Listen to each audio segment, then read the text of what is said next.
சங்கீதம் 58. தான் கெட்டு போகாதபடிக்கு அல்தக்சத் என்னும் வாத்தியத்தில் வாசிக்க தாவீது பாடி ராகத் தலைவனுக்கு ஒப்புவித்த மிக்தாம் என்னும் சங்கீதம். மௌனமாய் இருக்கிறவர்களே, நீங்கள் மெய்யாய் நீதியை பேசுவீர்களோ? மனுபுத்திரரே, நியாயமாய் தீர்ப்பு செய்வீர்களோ?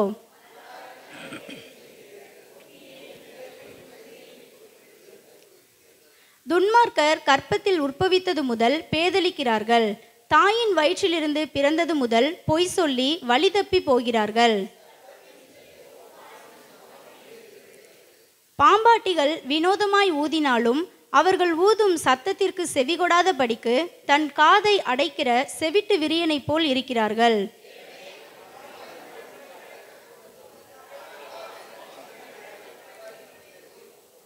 கடந்தோடுகிற தண்ணீரைப் போல் அவர்கள் கழிந்து போகட்டும்.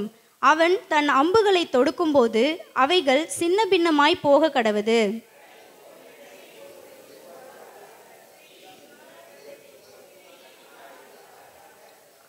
முள் நெருப்பினால் உங்கள் பானைகளில் சூடேறும் முன்னே பச்சையானதையும் எரிந்து போனதையும் அவர் சுழல் காற்றினால் அடித்து கொண்டு போவார்.